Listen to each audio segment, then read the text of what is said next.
In this module, what I want to do is demonstrate the power that a discipline like psychiatry can have. Now, it's very easy to think about when it's theorizing about mental illnesses and mental diseases to imagine that it's just in the ideal sphere, that it is thinking about stuff, but it doesn't have a specific impact upon society. Well, of course it has an impact on treatment, there's no doubt about that. But what about wider society? What are the impacts there in terms of the way that the mind and mental illness and types of people are constructed by psychiatry? What kind of power does it have? And this is going to be another theme that threads through the whole subject. And in this case study, I want to look at a particular kind of making person uppishness.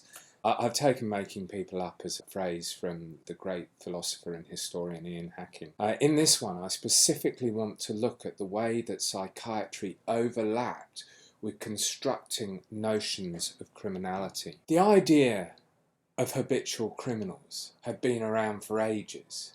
People could see things like often crime would run in families. So there was already a sense in which, at least culturally, habitual criminals were out there in society. But with the advent of Darwinian theory and other evolutionary models, a biological element was added to this that was expressed most strongly through psychiatry itself. What I want to look at here is the work of Cesare Lombroso, L'Uomo Delinquente, published in 1876, where he argues that crime is hereditary, that it is actually pathological. Now, Lombroso himself, anthropologist, criminologist, but also critically a psychiatrist, was arguing that in a way crime was a form of sickness. And like any sickness, like any disease, there are somatic symptoms that can be observed by looking at the body, by looking at the face, by looking at the shape of the skull. And here we see some of the faces of degeneration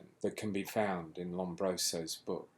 Which was eventually translated into English, had a great deal of impact on the thinking of people like Havelock Ellis, writing their own criminological tracts at the end of the 19th century. I'm always intrigued by the fact that one of the signs that Lombroso looked at, one of the symptoms of the pathological nature of criminality, was tattoos. He'd go around prisons and he would see the extent to which the prisoners were tattooed. He'd see the kind of things that they were tattooed with. Now, the interesting thing about the tattoos is that he didn't believe that this was a cultural phenomenon. He believed that it was a sign of the pathological state of criminal man. It's worth looking in more detail at his ideas about tattoos. Lombroso and his followers believed that only the insensible could tolerate the pain of the operation. Only people that had degenerate nervous systems and degenerate minds would be capable of undergoing the pain of being tattooed in this or indeed in any other way. So these images, many of which are about love, some are about sex, some are about martial spirit, some are just cultural depictions of everyday life. Lombroso was able to look at these and say, well, actually, what these indicate is a criminal mind. Now, tattoos were originally recorded on criminal records for ID purposes, identity purposes. So, for example, when you look at the records of convict transportation, you find these kind of descriptions in there. What can we see here? 3 moles on front of neck, sportsman dog, and 2 birds. You can see a whole description of the tattoos that were on this guy's body. Now, that recording was purely done not to criminalize, but to say identify the individual if they should run away, because at the time there is no photography available to capture the image of the convict. Sometimes tattoos would be identified as part of the secret signs of the criminal underworld. We see this in the 1850s when Henry Mayhew, who wrote Life and Labour in London, a very celebrated early work of anthropology and sociology, which looked at the life of ordinary Londoners and also the underworld of London.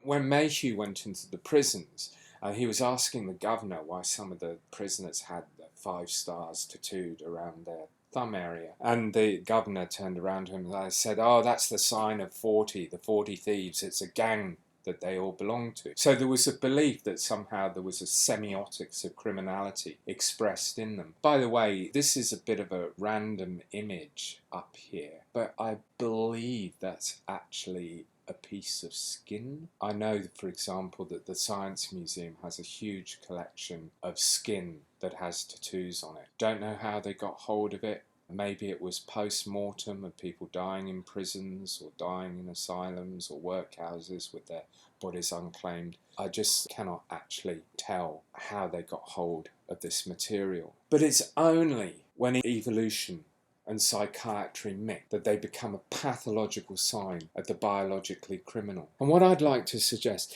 is once you bring biology into the equation, it becomes incredibly hardened. Suddenly you have got a looping effect where to be a criminal is to also be biologically, pathologically different. So, to go back to Lombroso, L'Uomo Delinquente was subsequently published in many different languages, and it very effectively pathologized the criminal. The key concepts underlying this pathology was social Darwinism, the social effects of Darwin, ideas about degeneration, about the possibility of the race degenerating backwards from its current state of progress, and atavism, an almost instant reversion to barbarism. Criminal man was therefore the project of biology, and therefore the project as well of psychiatry. The signs of crime were embedded in his organic structure, the shape of his head, physiology, tattoos. And of course psychiatry wasn't the only part of this project, but it was a major part in trying to debate the extent to which someone could be or couldn't be responsible for their behaviour.